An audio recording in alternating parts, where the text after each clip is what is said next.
My name's Alex, and I've seen loads of people do these little videos, so I thought I would do mine, even though it's kind of a sad story.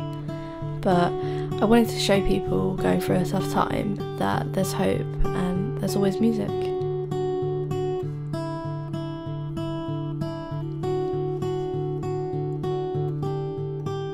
I was born in a little town called Farnborough in England. I grew up here and I still live here now. I was born as a premature baby and was always really little. My family lived in a nice big house. There was my mum and my dad and my two little brothers, and of course there was me. But when I was young, my mum got really ill with cancer. When I was 8, she died in the middle of the night in a hospice. I never really got to say goodbye and we never had a funeral. But my dad moved on pretty quick, got remarried and had 2 kids with her. But I was still really sad and confused. It felt like my world had been torn apart. I don't feel like I could talk to anyone about it, so I tend to self-harm when I was 13 as a way of coping. My parents just yelled at me and it got a bit physical sometimes. When I was 15 I started smoking as well. It felt kind of good, like a release of all the horrible things. The only thing that really made me happy was playing guitar and singing, but my dad used to take it away as a punishment and told me that I couldn't sing, so I cut all my hair off as revenge. My friend got her hair done at the same time and nobody noticed her new style because mine was such a radical change. She always reminds me, but that's okay because we're still friends. I made other friends at school too, but I always hated going back home, so one day I packed all my stuff in a black bag and I ran away from home. But I was happy because I had my guitar and could play it as much as I wanted. I spent time with one friend, but I felt like I was intruding on her family, and another friend took me in, but it was just sofa surfing, and I preferred the streets because it didn't feel like I was taking advantage of people, and it was really hard moving, having nowhere to call home. Then I stopped going to school as much because I couldn't really concentrate on my schoolwork and my friends didn't really understand. But there was one friend who had also run away from home and I felt like we had a connection because we could understand each other. The family she was living with introduced me to a couple who couldn't have children, so I had a new happy family and a dog who I loved. But things started getting weird with the man and he sexually abused me.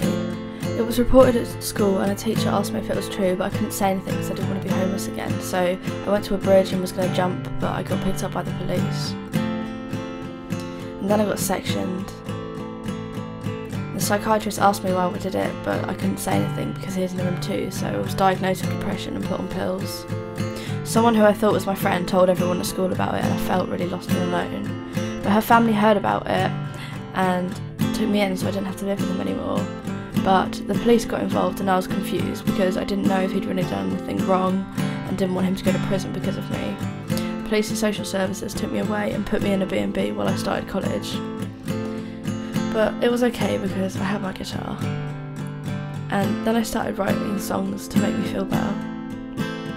There was one guy out of prison at the B&B who heard about me being abused and thought I was an easy target and raped me. He got caught for it because I told my tutor at college about it. But then he got bail and he was hanging around and he wasn't allowed to go in Aldershot at all, so I ran away. I didn't really know what to do with myself, so I took an overdose. But then I called someone because I didn't really want to die, I just didn't know what to do. I was taken to hospital and stayed there for 3 days. The deputy head at my college found out and tried to find somewhere new for me to live. So I went to live in Step by Step, a youth hostel, which was okay, except a lot of people took drugs and drank quite a lot, and I kind of got a bit involved in it even though I was trying really hard at college because I needed an escape from all the horrible things that happened. But then I won a court case against social services and lived with a foster family and a little dog, even though he looks like a crab, and I worked really hard.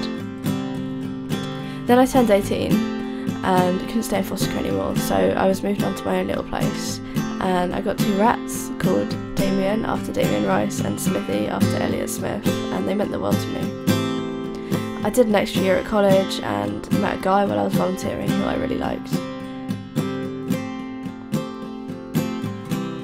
Then my life started coming together a bit, and I got a gig where I was volunteering, and I was able to do something I love and people would listen. I played lots of local venues, and even though my songs were rubbish. Then I got together with my boyfriend, who I'm still with now. My hair grew back and I got a place in uni doing creative music tech. And I have really crazy hair now that my boyfriend kind of loves, and I haven't self-harmed for ages, and I'm off antidepressants, and music is my world.